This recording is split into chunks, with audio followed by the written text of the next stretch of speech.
소년부 친구들 안녕하세요. 코로나19로 인해 함께 만날 수 없어 영상으로 예배를 드리게 되었습니다. 이 시간 우리 기도함으로 소년부 9월 첫째 주 예배를 드리도록 하겠습니다. 다 함께 기도드리겠습니다. 좋으신 하나님 감사합니다. 주님 안에 예배드리며 주님 안에 찬양드리며 하나님이 기뻐하는 삶을 살아갈 수 있는 우리 소년부 친구들이 될 수 있도록 도와주시옵소서. 이 시간 어디에서 어떠한 모습으로 예배를 드리든지 우리 예배를 기뻐 받아주시고 하나님 앞에 기쁨이 되는 소년부 친구들과 선생님들이 될 수 있도록 도와주시기를 간절히 소원하며 예수 그리스도 이름으로 기도드립니다. 아멘. 사도신경으로 신앙 고백 드리도록 하겠습니다. 나는 전능하신 아버지 하나님, 천지의 창조주를 믿습니다. 나는 그의 유일하신 아들, 우리 주 예수 그리스도를 믿습니다. 그는 성령으로 잉태되어 동정녀 마리아에게서 나시고 본디오 빌라도에게 고난을 받아 십자가에 못 박혀 죽으시고 장사된 지 사흘 만에 죽은 자 가운데서 다시 살아나셨으며 하늘에 오르시어 전능하신 아버지 하나님 우편에 앉아 계시다가 거기로부터 살아있는 자와 죽은 자를 심판하러 오십니다. 나는 성령을 믿으며 거룩한 공교회와 성도의 교제와 죄를 용서받는 것과 몸의 부활과 영생을 믿습니다. 아멘. 이 시간에는 소년부 이재영 전도사님께서 귀한 하나님의 말씀 전해주시겠습니다. 은혜의 시간이 되시길 바랍니다. 자, 우리 소년부 친구들 안녕. 오늘은 거침없이 담대하게라는 제목으로 우리가 하나님의 말씀을 들어보려고 합니다. 오늘 우리가 함께 읽어볼 말씀은 사도행전 28장 23절과 24절 그리고 28절부터 31절까지 말씀입니다. 자, 이 영상을 보고 있는 친구들은 다 같이 성경책을 펴서 자기 성경책을 펴서 사도행전 28장을 한번 찾아봅시다. 사도행전 28장 23절과 24절 그리고 28절과 31절 말씀까지를 한번 같이 찾고 읽어봤으면 좋겠습니다. 한 20초간 시간을 줄 테니까 친구들 한번 찾아보기를 바랍니다. 사도행전 28장입니다. 신약성경 사도행전 28장 23절과 24절 그리고 28절부터 31절까지 말씀입니다. 다 찾았으면 친구들 함께 말씀을 한 목소리로 읽어보도록 하겠습니다. 23절과 24절부터 읽겠습니다. 시작! 그들이 날짜를 정하고 그가 유숙하는 집에 오니 바울이 아침부터 저녁까지 강론하여 하나님의 나라를 증언하고 모세의 율법과 선지자의 말을 가지고 예수에 대하여 권하더라. 그 말을 믿는 사람도 있고 믿지 아니하는 사람도 있어. 28절부터 31절까지 이어서 한번 읽어봅시다. 시작! 그런즉 하나님의 이 구원이 이방인에게로 보내어진 줄 알라. 그들은 그것을 들으리라 하더라. 없음. 바울이 온 이태를 자기 셋집에 머물면서 자기에게 오는 사람을 다 영접하고 하나님의 나라를 전파하며 주 예수 그리스도에 관한 모든 것을 담대하게 거침없이 가르치더라. 아멘. 친구들 잘 지내고 있나요? 코로나19 때문에 친구들과 만나지 못하고 또 친구들과 우리에게 익숙한 장소인 소년부 예배실에서 함께 예배드리지 못하는 것이 너무나도 안타깝고 전도사님 마음이 너무 아프답니다. 우리가 이 코로나19라는 이 위기의 시대를 살아가고 있는데 우리가 이 위기를 잘 극복했으면 좋겠습니다, 친구들. 우리뿐만 아니라 우리 나라가 그리고 전 세계가 이 위기를 잘 극복해 나갔으면 좋겠습니다. 친구들, 우리가 이번 여름 성경학교를 통해서 배운 게 한 가지 있죠. 다 까먹어도 좋아요. 하지만 딱 한 가지만 기억했으면 좋겠습니다. 그게 뭘까요, 친구들? 우리의 정체성이죠. 우리의 정체성이 뭐라고 했죠, 친구들? 한번 대답해 볼까요? 뭐라고 했죠? 맞아요. 그리스도입니다.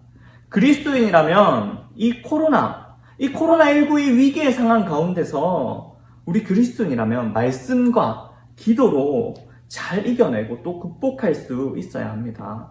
친구들이 이 코로나19에 일구로 인해서 교회에 나오지 못하고 또 교회에서 예배를 드리지 못하지만 그럼에도 불구하고 우리가 살아가고 있는 각자의 그 자리에서 친구들의 가정에서 또 학교에서 학원 가운데서 그 자리에서 예배해야 하고 또 예배자의 삶을 살아내야 합니다. 왜? 왜 그럴까요, 친구들? 간단하잖아요. 그리스도인이니까. 그리스도인이기 때문에 우리 소년부 친구들이 어떠한 위기 또 어떠한 상황 가운데서도 우리의 정체성 그리스도인임을 까먹지 말고 잊지 말고 꼭 기억했으면 좋겠습니다. 자, 이제 오늘 본문으로 다시 돌아가서 하나님의 말씀을 들어보도록 하겠습니다. 친구들, 나우루라는 나라를 혹시 들어본 적이 있나요? 나우루. 이 나라 곳곳에는 인광석이라는 물질이 굉장히 많았어요. 이것은 바닷물과 또 새의 배설물이 합쳐져서 화학작용으로 만들어지는 것인데 엄청난 고가에 팔리는 물질이었어요. 그래서 이 나우루 국민들은 많은 재산을 얻게 되면서 멋진 자동차를 타고 또 호화스러운 집을 짓고 그렇게 살았어요.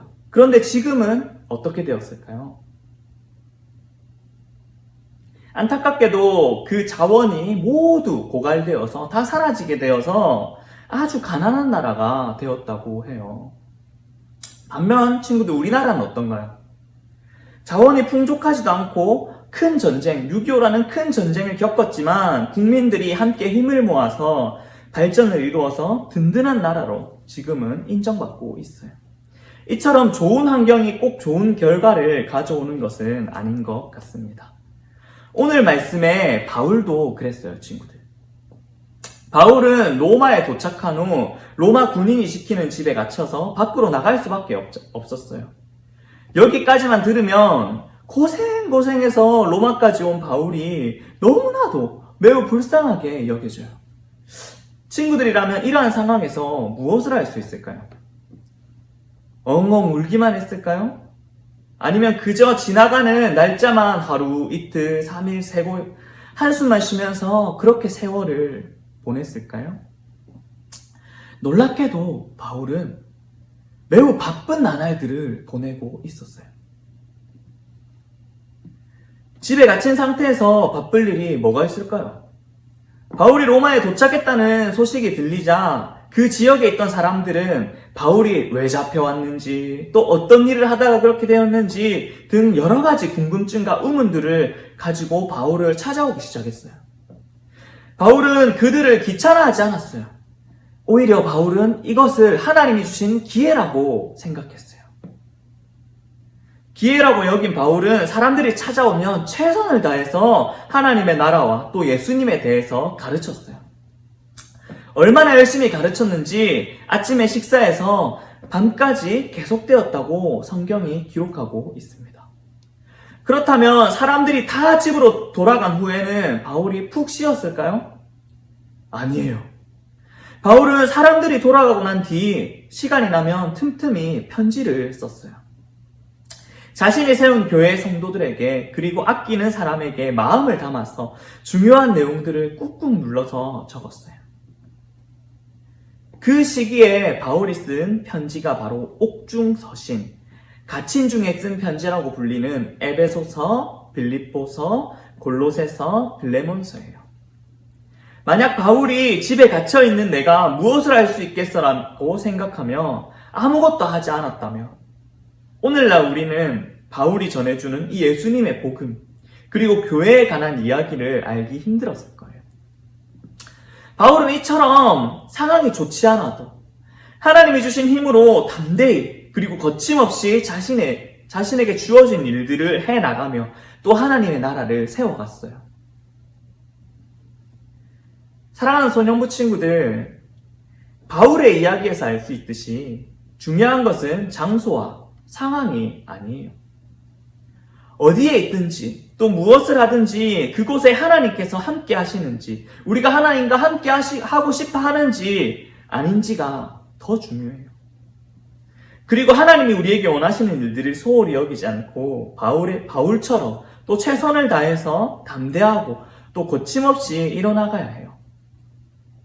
하나님은 바울만 부르신 것이 아니라 우리 소년부 친구들도 불렀어요. 친구들도 날마다 하나님을 생각하기를 바랍니다. 그리고 하나님을 생각하며 하나님께 기도드리며 친구들이 있는 그 자리에서 어떻게 예수님을 전할 수 있을까를 끊임없이 고민하기를 바랍니다.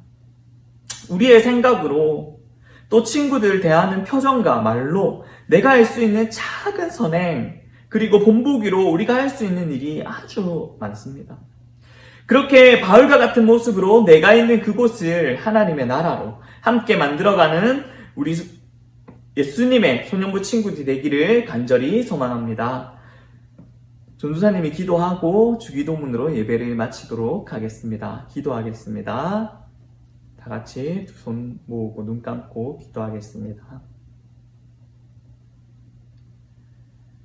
하나님 아버지, 코로나19로 인하여서 우리가 또 소년부 예배실에 함께 모여서 예배 드리지 못하고 이렇게 영상을 찍어서 온라인 예배를 드려야 하는 그런 상황입니다. 하나님, 이러한 상황 가운데서도 우리 친구들이 예배를 소홀히 하지 않고 정말 영상으로나마 예배를 드리지만 정말 하나님을 향한 그 마음, 그 중심은 정말 뜨겁기를 간절히 소망합니다. 주님, 이 말씀을 통하여서 또 우리 친구들이 한 주간을 살아가는 힘이 되며 또 힘든 친구들, 마음이 어려운 친구들이 있다면 이 말씀을 통하여서 그 마음이 위로받게 하여 주시옵소서. 한 주간을 살아가며 예수님을 잊지 않고 예수님을 기억하며 예수님을 닮아가려고 노력하는 그리스도인의 삶을 살아가는 우리 소년부 친구들과 선생님들 될 수 있게 하여 주시옵소서. 한 주간 살아가며 우리 친구들 건강 지켜주시고 믿음 지켜주셔서 그리스도인답게 살아갈 수 있는 우리 소년부 친구들 될 수 있게 하여 주시옵소서. 감사합니다. 예수님의 이름으로 기도드립니다. 아멘. 우리 다 같이 주기도문으로 예배를 마치도록 하겠습니다. 하늘에 계신 우리 아버지, 아버지의 이름을 거룩하게 하시며 아버지의 나라가 오게 하시며 아버지의 뜻이 하늘에서와 같이 땅에서도 이루어지게 하소서. 오늘 우리에게 일용할 양식을 주시고 우리가 우리에게 잘못한 사람을 용서하여 준 것 같이 우리 죄를 용서하여 주시고 우리를 시험에 빠지지 않게 하시고 악에서 구하소서. 나라와 권능과 영광이 영원히 아버지의 것입니다. 아멘. 광고 드리도록 하겠습니다. 코로나19로 인해서 소년부 예배가 영상 예배로 드리게 되었습니다. 우리 소년부 공식 유튜브 채널을 개설했으니 채널 구독 많이 해주시길 부탁드립니다. 매주일 오전 11시 올라오는 소년부 온라인 주일 예배를 시청해 주시고 예배에 많이 참석해 주시기를 바랍니다. 실시간으로 출첵 달아주시면 달란트 지급해 주도록 하겠습니다. 5달란트 지급하도록 하겠습니다. 두 번째 광고 드리도록 하겠습니다. 구독자 50명 달성을 위해 기도 부탁드립니다. 소년부 친구들은 물론 선생님들도 또 다른 믿지 않는 친구들에게도 널리 알려주셔서 구독자 50명을 달성할 시에는 전원에게 햄버거 세트를 쏘도록 하겠습니다. 많이 알려주시길 부탁드립니다. 세 번째, 복습 게임을 진행을 할 텐데요. 복습 게임 정답을 담임 선생님께 문자로 전송해 주시길 바랍니다. 정답자 중에서 5명을 선정하여서 기프트콘 선물을 보내드릴 것이고 문자에 참여한 모든 친구들에게는 5달란트 지급하도록 하겠습니다. 마지막으로 우리 친구들 많이 보고 싶습니다. 선생님들이 우리 친구들을 위해서 많이 기도하고 있고 걱정하고 있다는 거 기억하시고요. 건강 조심하시고 주님 안에서 늘 행복하시길 바라겠습니다. 샬롬! 복습 퀴즈 시간이 돌아왔습니다! 우리 친구들 이 시간에는 복습 게임 시작하도록 하겠습니다. 전도사님 말씀 잘 들으셨지요? 아시겠지만 모든 건 다 전도사님의 말씀 가운데 질문 문제가 나갑니다. 자, 준비되셨습니까? 첫 번째 문제. 지난 8월 9일 주일날 있었던 말씀입니다. 이번 여름 성경학교를 통해서 우리가 배운 것이 있습니다. 이번 성경학교의 주제이기도 합니다. 이번 성경학교 때 우리가 배웠던 것이 무엇이라고 조금 전에 전도사님께서 말씀해 주셨나요? 우리의 땡땡땡입니다. 아는 친구들은 담임선생님께 문자 보내주세요. 자, 두 번째 문제 나갑니다. 어떤 위기, 어떤 상황에서도 잊어버리지 않게 되는 것, 잊어버리면 안 되는 것이 있다고 하셨습니다. 어떤 것일까요? 무엇을 과연 우리는 잊어버리면 안 되는 것일까요? 정답 아는 친구들은 담임선생님께 톡 아시죠? 보내주세요. 세 번째, 바울에게 사람들이 찾아오기 시작합니다. 사실 바울은 로마에서 로마 군인에게 잡혀 그 집에 갇혀 지내면서 힘든 시간들을 보내고 있었지만 많은 사람들이 바울을 찾아왔다고 했지요. 아침부터 밤까지 그 찾아오는 사람들을 기회라고 생각하고 바울은 싫어하지 않고 그 사람들에게 많은 것을 가르치고 전하였습니다. 바울이 가르친 것은 과연 무엇일까요? 아는 친구들은 담임선생님께 문자 보내주세요. 마지막 문제입니다. 우리가 어디에 있든지 우리가 무엇을 하든지 하나님이 우리와 땡땡 하신다고 약속해 주셨습니다. 땡땡은 무엇일까요? 우리 친구들 오늘 퀴즈 너무너무 쉽지요? 담임선생님께 전해주세요. 문자 꼭 보내주세요. 모든 보낸 친구들에게는 5달란트 지급해 드릴 것이고 5명 추첨하여서 기프트콘 선물로 쏘도록 하겠습니다. 안녕!